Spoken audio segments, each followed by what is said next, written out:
Welcome to Abstract Audio, the podcast presenting life as an abstract art form. The show that encourages you to perceive beyond the tangible, to extract the infinite from the finite, to see with the mind what you cannot physically see with the eyes. Oh, it's an emancipation. It's an exploration into areas usually overlooked. Explore with me on today's episode.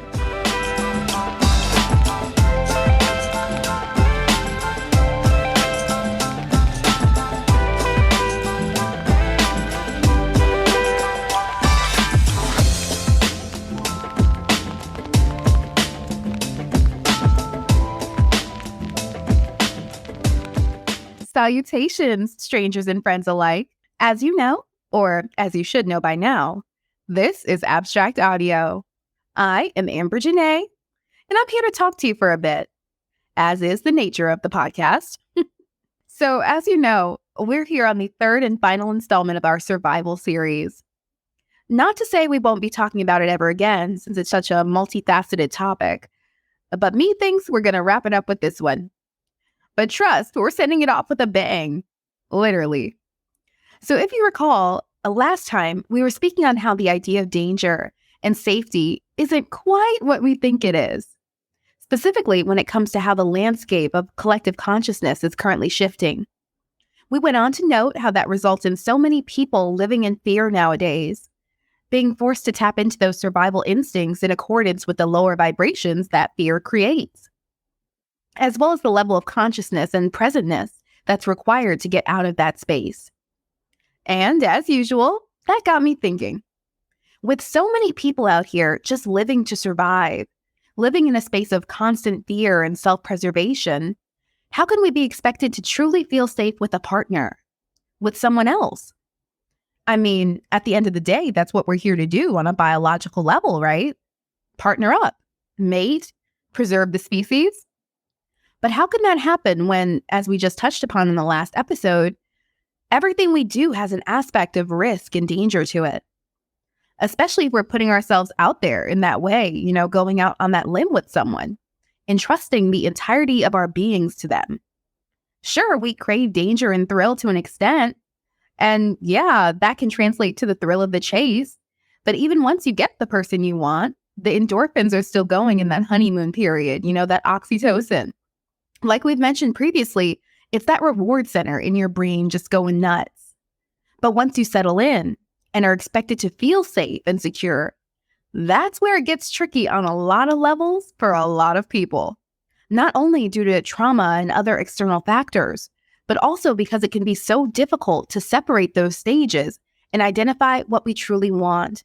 We crave danger and thrill, but seek stability and safety in relationships? Like, how that work? To me, that math ain't mathin'. And call me childish, but on this topic, I instantly got to thinking about that scene in The Lion King. You know that.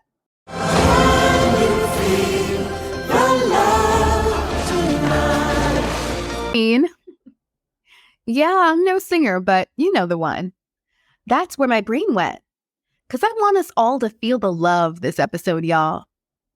Yeah, I'm childish, I know. But to me, it makes sense. The shit tracks, because how can we talk the survival of our species without talking about the most innate primal instinct of all? To procreate, to couple up, to get it on, to reproduce. So, let's talk about sex, baby. But not just that, let's talk about whether our instincts and intuitions support or undermine our wants and needs in the shifting societal terrains of today. And we couldn't possibly speak on both sides of this topic without both sexes present. Plus, I'm single, jaded, and contemplating cat ownership. So I figured it might be best not to tackle this alone. So here with us today is our guest. He's an author, artist, and entrepreneur. He goes by the name of Peace Supreme. He's going to share some of his thoughts with us today. Welcome to the show. How are you doing? Peace, Queen. Yo, thank you 1,000 salutations. I appreciate you for inviting me on the show tonight. No problem. Thank you so much for joining the pod. Hopefully you can be the voice of reason here because I'd be feeling crazy talking to myself half the time. I understand. Yeah. And speaking of crazy, I don't want no messiness. I don't want this to turn into a battle of the sexes, battle royale kind of deal. Okay, maybe it can get a little messy. You know, a little mess never hurt anyone, right? Right. So be real. You know the topic. Let's set the tone. Are you single, dating? We need to know how you coming. And to be honest with you, Quinn, I'm just so focused right now. It's easy to get caught up, trying to lock something down or trying to pursue the next thrill. Yeah, me personally, though, I'm open. I'm still, I ain't pursuing. I'm so focused on my business and the work that I do. I can respect that. A hardworking Black man. Now, be honest. When you are with someone, do you like a little mess? A little risk, a little thrill in your relationships? Or are you strictly healed and vibrating so high that no negativity can touch you? Absolutely. Yeah, you got to have that. You got to have, a little spice in there. If you find somebody that resonates with you, it don't have to be perfect. And I think a lot of us make the mistake of trying to seek perfection in others, right? Anything outside of ourselves, we try to seek perfection, and we often overlook the process perfecting or correcting ourselves. We set these expectations. It always inevitably lead to, the conflict and strife. Exactly. And I like that you recognize that because I hate when people get all holier than thou on this subject and try to downplay that strife, that struggle. Like, oh, I don't do drama. I don't put up with that when it comes to my man or when it comes to my woman. Like, I call bullshit on that most times because, one, Black people are the creators of struggle love. And two, if you listened on the last episode, it's a scientific fact that we're all naturally drawn to a little friction, to a little excitement, a little danger. We're hardwired to get a rise out of it. Females even more so than males, in my opinion. Yeah, that's true in a sense. Sometimes you gotta mix it up. Sometimes it'll start an argument. Break the routine. You can't. It gets boring. Gets predictable, and that's the thing about female nature. Is you guys hate predictability. I've been in a situation like that before, where in the past I try to do everything straight and narrow, just work, spend time, go out and do different things. And after a while, I kept wondering, like, damn, why is it, things is good. I'm doing everything right. And, she's just starting arguments or just always nitpicking, finding something wrong. And then I had to realize that, like, I'm too cut and narrow. I'm too straight with it. But it wasn't until I started saying, fuck this shit. I'm going to do me. I'm going to do my thing. That's when, I hate to say it, but it's true. They always say men seek out and naturally enjoy that danger or the thrill of the chase. Women, we like to be chased, but we also always go for the bad boys, right? The niggas that ain't no good for us. We unintentionally or subconsciously even end up chasing a little bit too in doing so. Right. Yeah, like there's even some science behind that too. We see that dark, mysterious, standoffish behavior you were describing as hypermasculine and associate that with better quality genes and then go for that on an evolutionary level. When even on a rational basis, we know that this guy isn't the best choice in the long run. It just seems to me that there's a disconnect with what we truly want and what we think we want. There's our societal wants and needs, and then there's our biological wants and needs. In regards to the biology, addressing the urges that we gravitate towards versus the societal idea, what we are supposed to be attracted to and pursue. A lot of that shit is cookie cut. A lot of it is Disney. It's not based in reality. It's not based in evolution. You're right. Like, for example, biologically, monogamy isn't even feasible. On that level, it makes more sense, typically, for males to procreate as much as possible. To preserve their legacy and preserve the species. I hate touching on celebrities because it's not that kind of pod. But, we have the Nick Cannons, the Futures of the world out there, and they're looked down upon for doing so. But it's true. No matter the way they go about it, those are two strong Black men who have built solid tribes and solid support systems, have strengthened their legacies, and are actively taking care of these children. Even the women in the situation had to put their ego and pride aside to coexist. And that's kind of beautiful to me. I don't know if it's necessarily for me, but I like to keep an open mind. And that's a positive way to look at it too. I like the way you look at it. I know when I look at social media, other people's opinions on it, they seem to have a negative way of looking at it. Like, oh man, here they go again. They just popping babies out, especially with the way the world is, with all the abortions and all, this, that, and the third going on, so it's like, I can respect, they getting money, they taking care of theirs, they doing what they need to do. While we're on the topic of numerous children, I wanted to note that personally, I found as I grow that the traditional milestones like marriage and more children, the things I thought were important to me were actually more so important to society. Less about what I wanted and more about what I was conditioned to want. Can you relate? At the hard way, I bumped my head quite a few times along the way, in the pursuit of a happiness that I thought was wanted. Exactly. And I think many people do the same. Like, even finding my personal path to happiness was hard. Is hard because I'm still on it. But don't get me wrong. I still need that thrill, that rush. I still need a little toxicity in my relationships for them to work.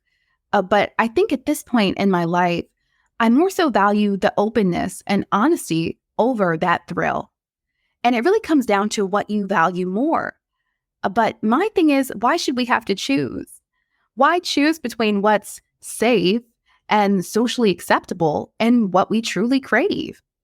Why fight what we inherently want? We want thrill. We want fun. We want adventure. We should be able to find that happiness in any way that suits us. And if that's, say, polygamy for some people, more power to you. Hell, we've been talking about wild instincts for 3 episodes, and even in the animal kingdom, a large fraction of mammals are polygamous. That is true. And of course, it's not an actual jungle out here, but we're living in such a toxic time. And I hate even using the word toxic because it's so overused. But the question becomes, in the search of happiness, are we more so addicted to the chase, to the thrill, than we are the actual act of settling down? Yeah, I don't see nobody trying to settle down.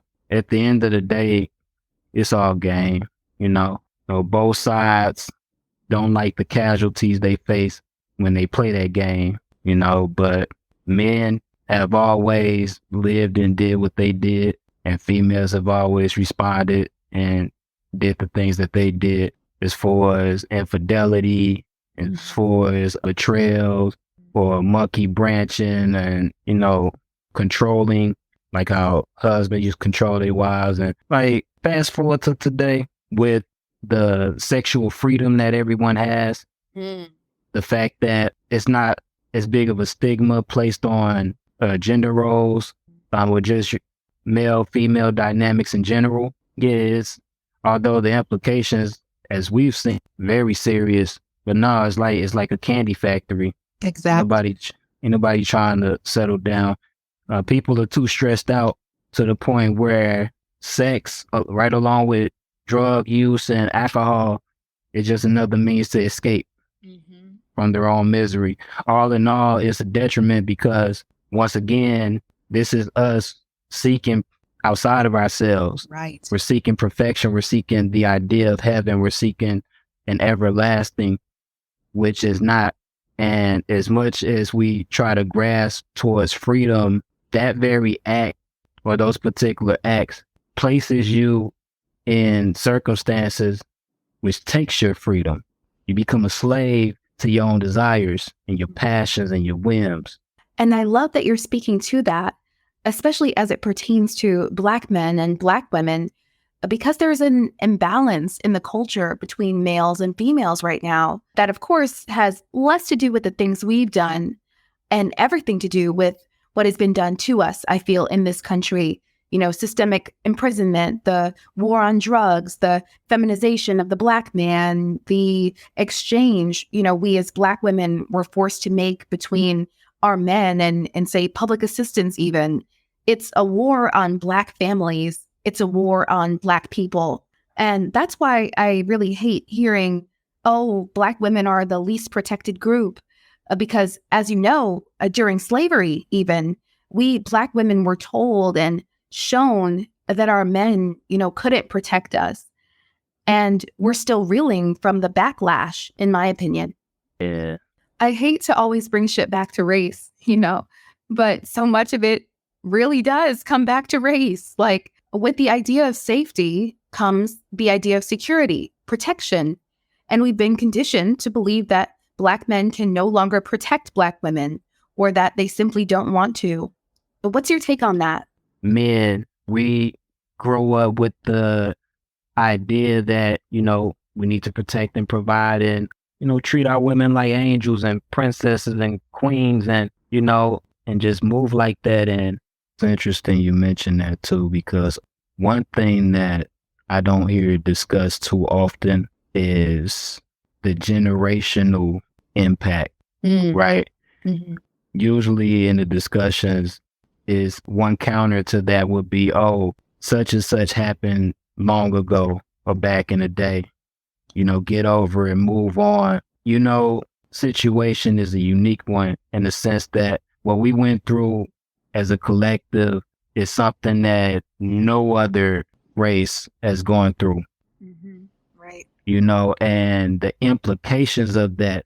Hell, my grandfather is alive to this day, and he'll tell you when he was young, he used to pick cotton. So that's just in the span of 70 years. So add centuries to that and consider the overall implications. It's nothing less than miraculous how even after going through all that, we still move and command the world, through our ability, we influence the world. I agree. We as a people are so much more than what we've been through. And speaking of history, you kind of got to look back on what people have been doing in the past to combat these kind of issues, And the farther you look back, especially when it comes to our people, you find more instances of the art of polygamy, multiple wives in the tribe and all that. What's your take on that? Or even open relationships, if that suits your fancy. Well, desperate times call for desperate measures. So Exactly. There was things that we had to do to survive in slavery that was considered impractical or, controversial, but shit, you gotta do what you gotta do. Right. A lot of it comes down to survival and adaptability. And I feel so many people are accepting of it nowadays because it seems like the safest option now in comparison to all the other bullshit going on out here.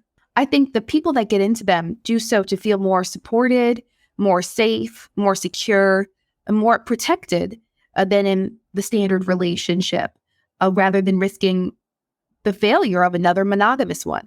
So there's different ways to look at this. Some people are better geared towards monogamy. Some people more geared towards being in polygamous situations. You even have some men out there who, although I don't agree with it, but they prefer, they don't mind having brother husbands or, being a part of that. And I don't judge anyone who pursue that.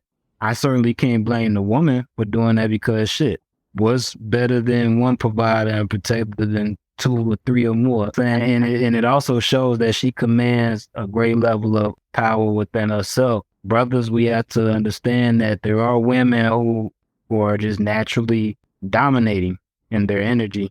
Yep. And that's in both a spiritual and a historical sense. Women so often throughout history were actually the matriarchs, the leaders. For thousands of years, many African societies were matriarchal. Even taking it a step further, some places in Indonesia, China, etc., adopted similar structures. And some say this shift in consciousness we're experiencing right now is also going to be supporting a rise of women in power. How do you think men will respond to this if it is the case? Well, it's interesting. I actually enjoy talking about this as well. All this has done is pretty much raise the bar for men to actually step their game up and to do more, to take on that role, you know, so that the women don't have to feel so much as the need to take over. I agree and disagree because to a certain extent, I truly do believe women are meant to be led by men, but we can be leaders as well, just as easily. And also, I don't think women necessarily even have to be at the metaphorical helm to be running things. Behind every great man is a great woman. Every man can find his weakness and his strength in a woman. A divine masculine needs divine feminine and vice versa. Exactly. Yeah. It's just the times, the divine feminine, the shift in the currents. They speak about that a lot in Hinduism. The rise of the Kali Yuga, the different ages. We went from an age of enlightenment to, like a golden age to a bronze age. They say when the Kali Yuga comes around, the women turn wild.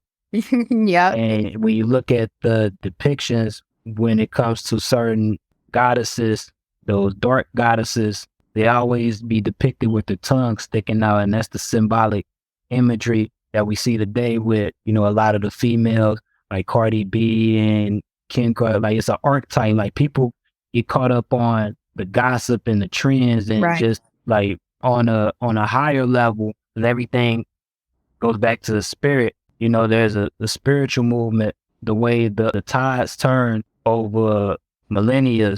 We just so happen to be in a time where all the imagery, all the symbolism lines up. So just looking at the behavior of the women tells us the times that we in, and instead of attacking it, I get it. There's, some things can't be helped. We're trying to take a negative and turn it into a positive. We're trying to make the most out of the times that we're in and balance everything out.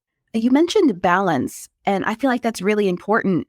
But, whenever they bring up women in the media or women in power, they like to say that we think and react too much with our emotions, right? But I always wonder why no one says that about men thinking with their dicks. Is it not the equivalent? I mean, it is proven that women think more with our right brain and men more with the left, and making you all more logical and us more intuitive and emotional. But that's not a bad thing to me. Rather than a patriarchy characterized by dominance and competition, would it be so terrible to switch to a focus on nurturing and cooperation? That's balance. That's fair. And that's what women bring to the table. And in my opinion, that's what we need right now. A focus on high vibrational energy and emotions, such as love, joy, peace, acceptance. These are all high vibrational emotions that will be supported as we navigate the shift to a higher consciousness.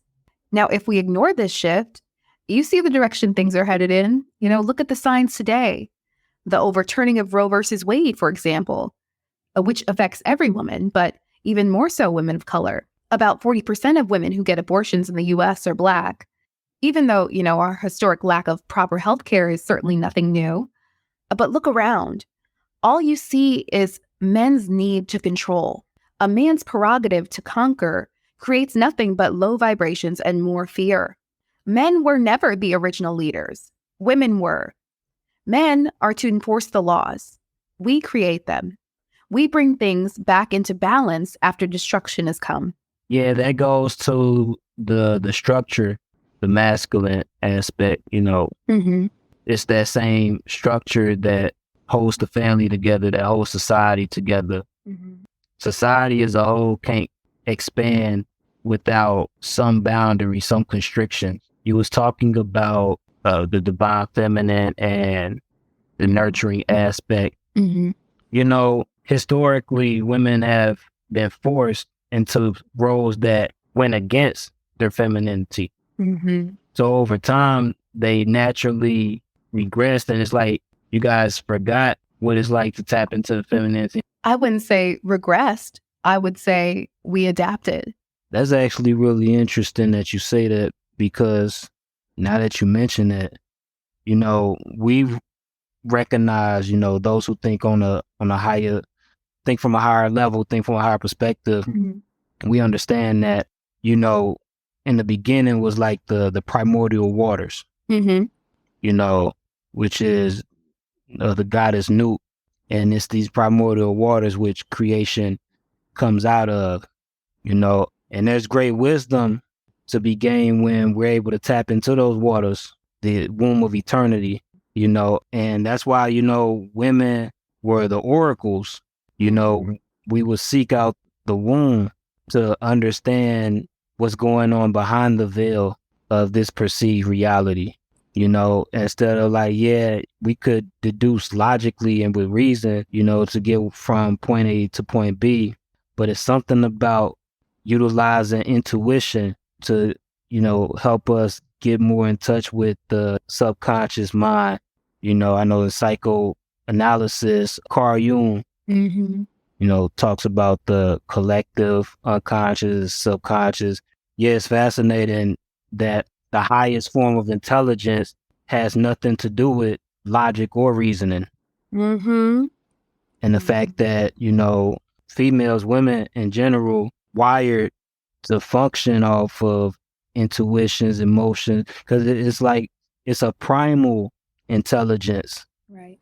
It's pre-intellect, which deals directly with reality itself. See, logic deduced from forms that's already been altered, like ideas.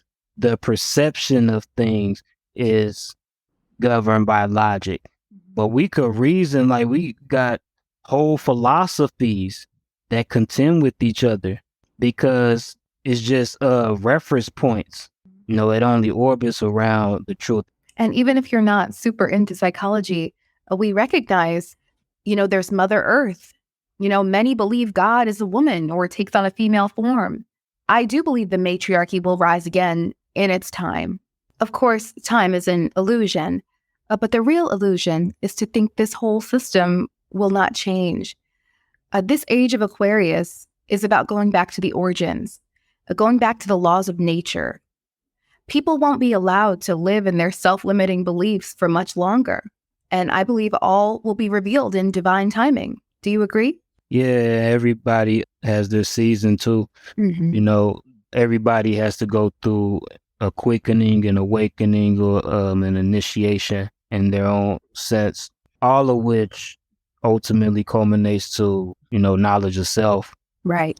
It's definitely going to take us both. It's going to take both the feminine and the masculine. It's just the masculine has to step up even further into the divine masculine, which is always love, is always peace, because fear is, while in some cases is necessary, but it was never meant to be our master. We let fear for too long become our master in the place of truth, in the place of righteousness, in the place of love and unity. You're right. We can't stay in that place of fear for too long. And, in my opinion, there is no safe. There is no safety. There just is. The only true safety you can achieve is inside yourself. It's within. You can feel content inside. But if you ask me, it's impossible to feel safe outside, looking outwardly for stability, because there is that danger and uncertainty in everything, especially relationships. But thank you so much for sitting in with us today, King, and being so authentic and open and honest and real. It was a pleasure having you. Is there anything you want to leave the listeners with? Any final thoughts? Connect back to your center, connect back to source, and set your intent and give birth to the world that is needed. Everybody keep elevating, stay true to yourself, stay true to your path. But most importantly, continue to tune in and support this amazing woman and what she do. Love the work you do. You came a long way. I'm proud of you. I'm proud to be here. I'm proud to be a part of this movement, this show. It was a pleasure to be here. You know, y'all could tap in with me at King Sadi, KXNGSAVDI.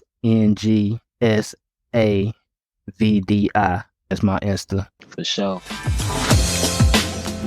The biggest thanks to everybody out there listening. This was so fun and so insightful for me. I hope you guys thought so too. Men and women alike, just be sure to tune in next episode and subscribe at theabstractaudioshow.com in the meantime. And until then, always appreciate the abstract in your life.